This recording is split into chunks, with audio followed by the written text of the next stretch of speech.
Hi friends, welcome to Radhika's kitchen and ideas. ఈరోజు వీడియోలో రవ్వతో స్వీట్ చేశానండి. చాలా బాగా వచ్చింది. మీరు కూడా ఒకసారి ఇలా ట్రై చేయండి. జ్యూసీగా చాలా టేస్టీగా ఉంటుంది. నేను చెప్పే పద్ధతిని ఫాలో అయినట్లయితే మీకు పర్ఫెక్ట్గా ఈ స్వీట్ అనేది వచ్చేస్తుంది ఫ్రెండ్స్. ఇది చేయడం చాలా అంటే చాలా ఈజీ. ఇక ఆలస్యం చేయకుండా దీనిని ఎలా ప్రిపేర్ చేసుకోవాలో ప్రాసెస్లోకి వెళ్దామండి.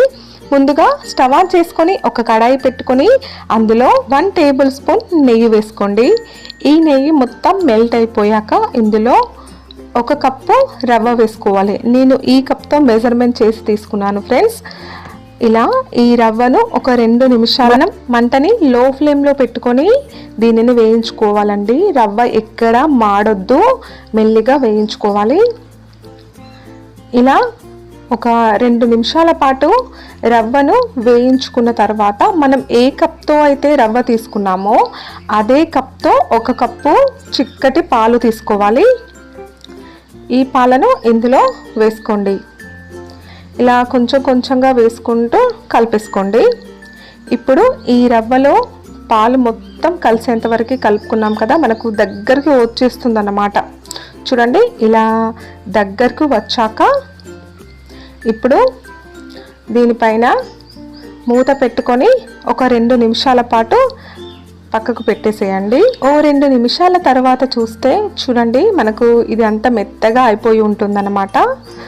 ఇప్పుడు మనం ఇందులో కొంచెం కొంచెం వాటర్ యాడ్ చేసుకుంటూ స్మూత్గా కలుపుకోవాలి.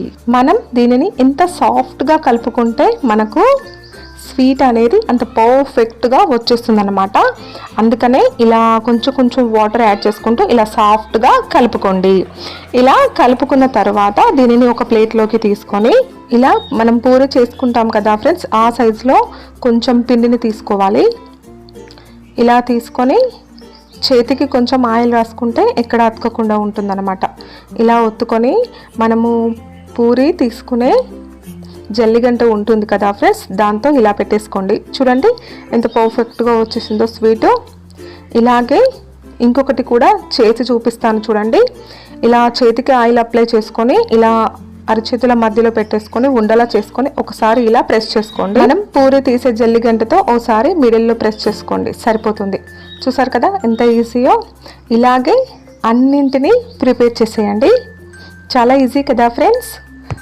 ఆ తర్వాత స్టవ్ ఆన్ చేసుకొని ఒక కడాయి పెట్టుకోండి. అందులో మనం ఏ కప్తో అయితే పాలు రవ్వ తీసుకున్నామో అదే కప్తో 1 కప్పు పంచదార తీసుకోండి. మళ్ళీ అదే కప్తో 1/2 కప్పు చక్కెర తీసుకోండి. ఇలా ఇందులో చక్కెర అంతా మెల్ట్ అయిపోయేంత వరకు కలుపుకోవాలి. మనకు ఇది కొంచెం లేత పానకం వస్తే సరిపోతుందండి, మరీ ఎక్కువ అవసరం లేదు. ఇలా స్టిక్కీగా లేత పానకం వస్తే సరిపోతుంది. ఇలా వచ్చిన తర్వాత ఇందులో నేను కొంచెం ఆరెంజ్ ఫుడ్ కలర్ యాడ్ చేస్తున్నాను ఫ్రెండ్స్. ఇది మీకు ఇష్టమైతే వేసుకోండి, లేదంటే స్కిప్ చేసేయండి. ఇలా ఆరెంజ్ ఫుడ్ కలర్ వేసాక ఒకసారి ఇలా కలుపుకొని ఇప్పుడు స్టవ్ ఆర్పేసుకొని ఇది చల్లారకుండా దీనిపైన మూత పెట్టేసుకొని దీనిని పక్కనే పెట్టేయండి. ఆ తర్వాత మళ్ళీ స్టవ్ ఆన్ చేసుకొని దీనిపైన ఒక కంచుడు పెట్టుకొని అందులో డీప్ ఫ్రైకి సరిపడా ఆయిల్ వేసుకోండి.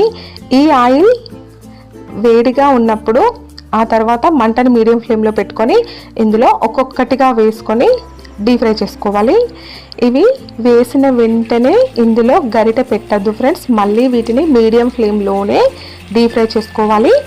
అలాగే ఇవి వేసిన వెంటనే ఇవి టర్న్ చేసుకోవడానికి మనము ఇందులో గరిటె పెట్టామనుకోండి, ఇవి ఆయిల్లో స్ప్రెడ్ అయిపోతాయి. అందుకనే 1 నిమిషము వెయిట్ చేసి ఇందులో మనం వీటిని వెనుకకు తిప్పుకోవడమే. ఇవి కొంచెం పైన కలర్ చేంజ్ అయ్యాక మనం ఇప్పుడు మెల్లిమెల్లిగా వీటిని వెనుకకు వేసుకోవాలి. చూడండి, వీటిని మనం గోల్డెన్ బ్రౌన్ కలర్లోకి వచ్చేంత వరకు ఫ్రై చేసుకోవాలండి. అలా ఫ్రై చేసుకుంటేనే మనకివి జ్యూసీగా వస్తాయి అన్నమాట. వీటిని డీప్ ఫ్రై చేసుకోవడానికి మనకు కొంచెం టైం పడుతుందండి, కనీసం 15 మినిట్స్ టైం పడుతుంది. ఎందుకంటే మనం వీటిని మీడియం ఫ్లేమ్లోనే ఫ్రై చేసుకుంటాం కనుక అందుకనే మనకు టైం ఎక్కువగా పడుతుంది అన్నమాట. హై ఫ్లేమ్లో మంటను పెట్టుకొని మనం డీప్ ఫ్రై చేసుకున్నట్లయితే ఇవి లోపల ఉడకవండి, మళ్ళీ వీటికి చక్కెర పాకం కూడా పట్టదు. అందుకనే మనం మంటను మీడియం ఫ్లేమ్లో పెట్టుకొని ఇలా గోల్డెన్ బ్రౌన్ కలర్లోకి వచ్చేంత వరకు వీటిని ఫ్రై చేసుకోండి. ఇలా వచ్చిన తరువాత వీటిని తీసేసుకోవాలి. వీటిని తీసేసి వేడిగా ఉన్న చక్కెర పాకంలో వేసుకోవాలండి. ఒకవేళ మీకు ఇది వేడి తగ్గినట్లయితే మళ్ళీ వేడి చేసుకోండి. ఎందుకంటే ఈ స్వీట్లోకి ఇది మంచిగా పట్టాలంటే మనకు చక్కెర పాకం కూడా వేడిగా ఉండాలన్నమాట. చూసారు కదా ఫ్రెండ్స్, ఎంత ఈజీయో వీటిని ప్రిపేర్ చేసుకోవడం. అలాగే ఇవి డీప్ ఫ్రై చేసుకున్న వెంటనే ఇందులో వేసుకోవాలి. అలాగే చక్కెర పాకం కూడా వేడిగా ఉండాలన్నమాట. ఆ తర్వాత మిగిలినవి కూడా మనం డీప్ ఫ్రై చేసేసుకుందామండి. వీటిని ప్రిపేర్ చేసుకోవడం చాలా ఈజీ ఫ్రెండ్స్. అలాగే మీడియం ఫ్లేమ్లో వీటిని డీప్ ఫ్రై చేసుకోండి. అలాగే ఇవి ఆయిల్ నుంచి తీసిన వెంటనే మనము చక్కెర పాకంలో వేసుకోవాలి. అది కూడా వేడిగా ఉన్న చక్కెర పాకంలోనే వేసుకోవాలి. ఇవి రెండు గుర్తుపెట్టుకుంటే సరిపోతుంది. మనకు జ్యూసీగా రవ్వ స్వీట్ రెడీ అయిపోతుంది ఫ్రెండ్స్. ఇవి చక్కెర పాకంలో వేసాక ఒకసారి స్పూన్తో ఇలా వేసుకోండి. ఇలా చేశాక మనం దీనిపైన మూత పెట్టుకొని 2 నుంచి 3 గంటల వరకు పక్కన పెట్టేసేయండి. 2 నుంచి 3 గంటలు పక్కన పెట్టేస్తే మనకి ఇవి జ్యూసీగా తయారైపోతాయి. చూడండి, నేను 2 గంటల తర్వాత చూపిస్తున్నాను అన్నమాట. చూడండి ఎంత ఉబ్బిపోయాయో. ఫ్రెండ్స్, మీరు కూడా ఈ స్వీట్ని మీ ఇంట్లో ట్రై చేయండి. నేను చెప్పే పద్ధతిలో పర్ఫెక్ట్గా వచ్చేస్తుంది.